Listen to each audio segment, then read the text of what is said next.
भूगर्भीय हलचलें इंसानी जिंदगियों के लिए अभिशाप भी हैं और वरदान भी। अभिशाप इस वजह से कि इसकी वजह से होने वाले परिवर्तन अब तक करोड़ों लोगों के जीवन को लील चुके हैं।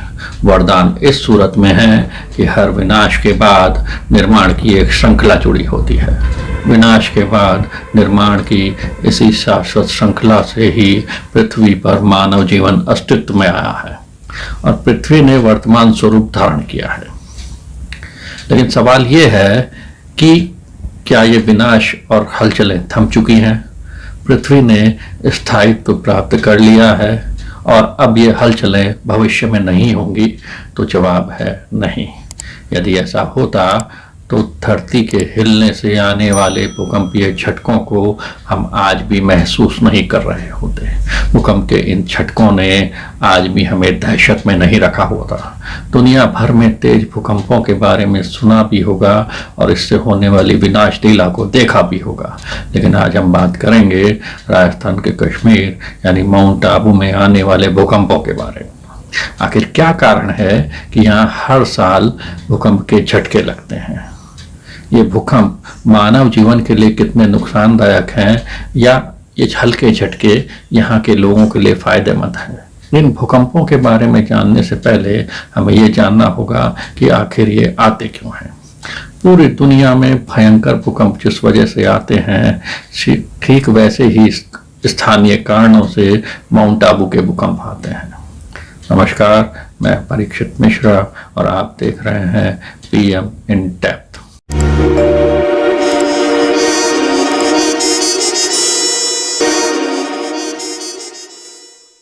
माउंट आबू में भूकंप आना कोई आज की घटना नहीं है। जो पौराणिक उल्लेख मिलते हैं उससे तो यही प्रतीत होता है कि यहाँ हजारों सालों से भूकंप आते रहे हैं। ये बात अलग है कि अब इन भूकंपों के स्थानीय वैज्ञानिक कारण भी पता चल चुके हैं। आज हम पौराणिक और वैज्ञानिक दोनों कारणों का यहाँ खुलासा करेंगे। माउंट आबू के भूकंपों का जो पौराणिक उल्लेख मिलता है उसके अनुसार माउंट आबू हजारों सालों से ऋषियों की तपोभूमि रही है। इन ऋषियों में भगवान राम के गुरु ऋषि वशिष्ठ भी शामिल हैं। तो पौराणिक किंवदंती ये है कि ऋषि वशिष्ठ की गाय कामधेनु ऋषि उत्तंग के खोदे गहरे खड्डे में गिर गई थी। लेकिन वो कामधेनु थी, चमत्कारी गाय। तो कामधेनु ने अपने दूध से उस खाई को भर दिया और तैरकर बाहर आ गई। लेकिन ऋषि लोक कल्याण के लिए चिंतित होने वाले होते हैं, इसलिए भविष्य में ऐसी घटना ना हो इसके लिए ऋषि वशिष्ठ ने इस खाई को पाटने का निश्चय किया। इसके लिए उन्होंने हिमालय से अनुरोध किया।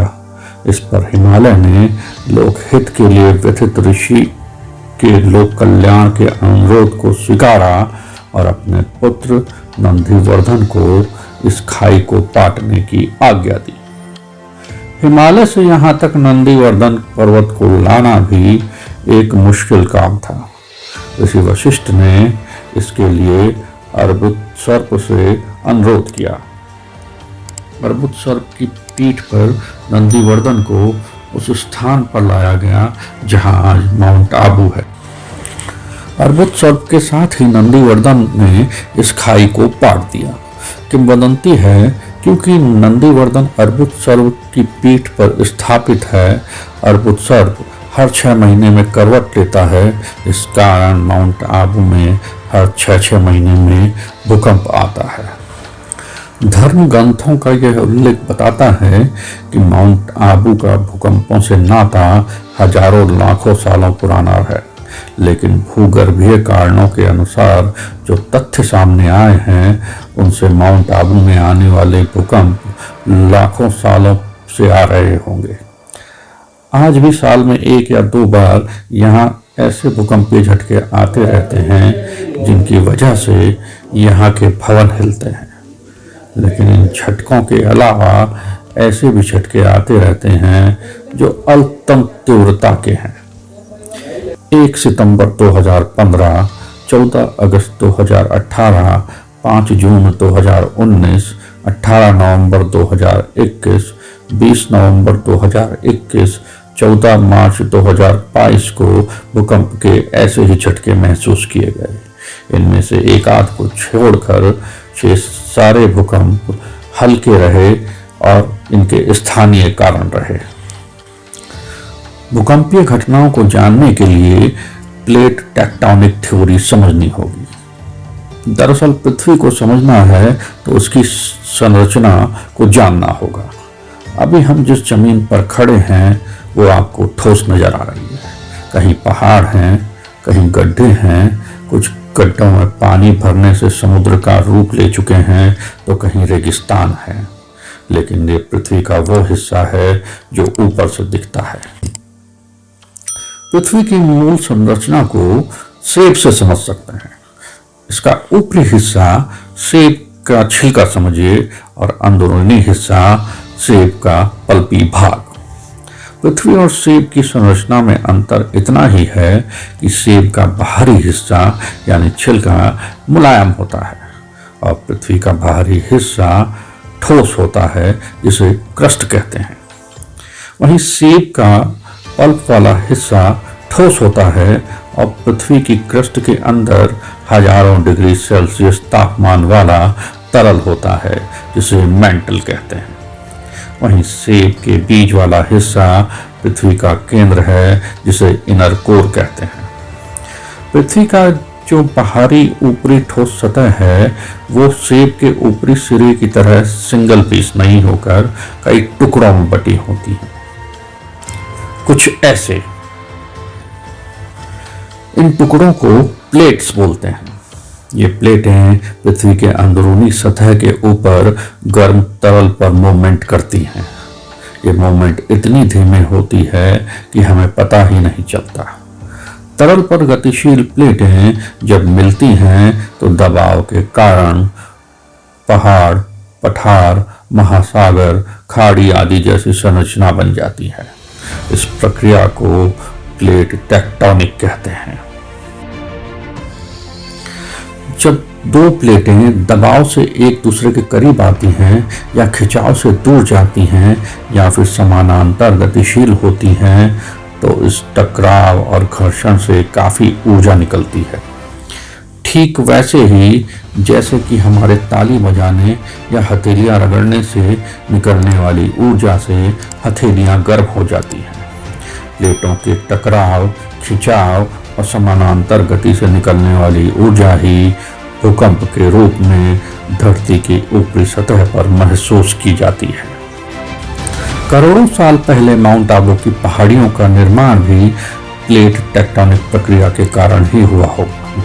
माउंट आबू की पहाड़ियां करोड़ों साल पहले दो प्लेटों के मिलान के कारण बनी हैं।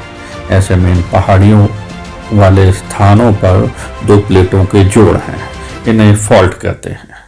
भूगर्भीय कारणों से इन फॉल्ट वाली जगह पर दबाव पड़ने से जब फॉल्ट के दोनों तरफ स्थित भूखंड में मूवमेंट होती है तो वहां से ऊर्जा रिलीज होती है और इस स्थानीय भूगर्भीय घटना के कारण माउंट आबू में भूकंप आता है।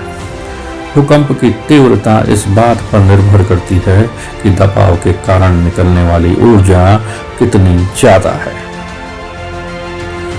भूगर्भ शास्त्रियों के अनुसार माउंट आबू अरावली पर्वतमाला के जिस हिस्से में आता है वो आयताकार है। लंबाई में ये पूर्व से पश्चिम की तरफ फैली हुई है। इसके पूर्वी और पश्चिमी सिरों पर भी चट्टानों के बीच दबाव और खिंचाव के कारण फॉल्ट बन गए हैं। भारतीय भूभाग यानी इंडियन प्लेट यूरोप की तरफ खिसक रही है। इससे दबाव कई बार माउंट आबू की पहाड़ियों के पश्चिमी फॉल्ट पर भी आता है। इस दबाव के कारण इस फॉल्ट के दोनों तरफ की प्लेटों में मूवमेंट होती है, जिससे माउंट आबू में भूकंप आता है।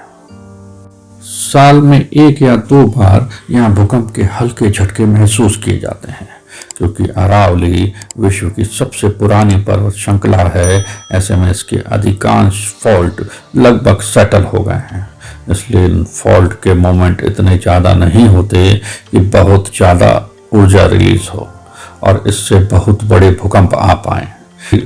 यही कारण है कि भूकंपीय सक्रियता के हिसाब से इस क्षेत्र को कम और मध्यम तीव्रता वाले भूकंप के क्षेत्र में रखा गया है। माउंट आबू के पश्चिमी हिस्से के फॉल्ट के मूवमेंट से आने वाले भूकंप से माउंट आबू और इसकी पहाड़ियों के आसपास के क्षेत्रों में भूकंपों के झटके आते हैं। देखिए, पहले तो हमें ये समझना पड़ेगा कि भूकंप या अर्थक्वेक होता क्या है।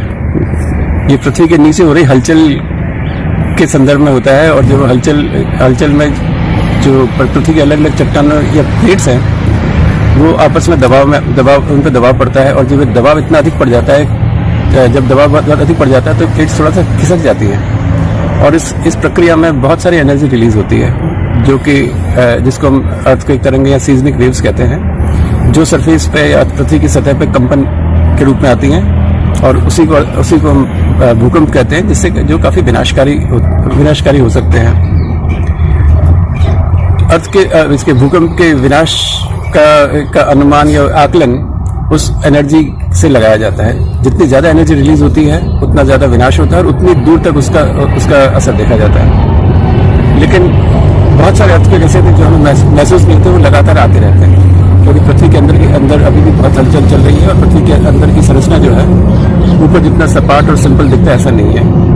और ये आप जानते हैं पृथ्वी की जो सतह है कई सारी प्लेट से बनी हुई है, और इनमें मूवमेंट होता रहता है।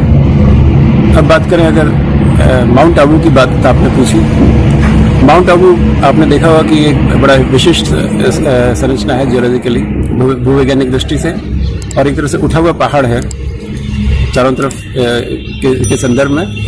लेकिन तो इसके जो दोनों पश्चिमी और पूर्वी जो किनारे हैं, जो लंबे ये है रेक्टेंगुलर ब्लॉक है, इसकी लंबाई जो है पश्चिमी और पूर्वी दिशा में ज़्यादा है, नॉर्थ साउथ, और जो पश्चिमी और पूर्वी जो किनारे हैं इसके वो भूवैज्ञानिक जोड़ हैं बहुत प्राचीन काल के। तो और इस समय इनके संदर्भ में जो मूवमेंट था बहुत पहले हो चुका, करोड़ों वर्ष पहले हो चुका है। लेकिन अब दिक्कत यह है कि इस समय भारतीय भूभाग पूरा का पूरा भारतीय भूभाग जो है वो उत्तर में खिसक रहा है और तिब्बत से जाके टकरा रहा है। क्योंकि आगे चलने की जगह नहीं है, तो ये इस वजह से भारतीय भूभाग के उत्तर में खिसकने के कारण ये दबाव पड़ता है पूरे भारतीय भूभाग पे। तो जो पुराने कमजोर जो है प्लेन कमजोर जो जोड़ हैं उन पे इसका असर होता है, और जिस कारण से ये छोटे मोटे भूकंप जो है ये यहाँ पे आते रहते हैं और भविष्य में भी आते रहेंगे। और मैं यहाँ एक बात और कहता हूँ कि ये छोटे भूकंप से घबराएं नहीं, क्योंकि इनका आना ठीक है, इससे नुकसान नहीं होता, लेकिन बहुत बड़े विनाशकारी भूकंप की संभावना कम हो जाती है। माउंट आबू में भूकंप से हुए नुकसान के अवशेष आज भी देखे जा सकते हैं। गौमुख मंदिर में प्रवेश करते ही मुख्य मंदिर की दीवार के सहारे खड़ी खंडित मूर्तियां 1 अगस्त 1973 को आए भूकंप से हुए नुकसान के गवाह। यहाँ के महंत के पास रखी उस समय की तस्वीरें इस भूकंप की कहानी बयां करती हैं। वैसे उस समय भी मुख्य मंदिर को ज्यादा नुकसान नहीं पहुंचा था, और अब इसका जीर्णोद्धार कर लिया गया है। आपको ये जानकारी कैसे लगी कमेंट में इसे अवश्य बताएं। धन्यवाद।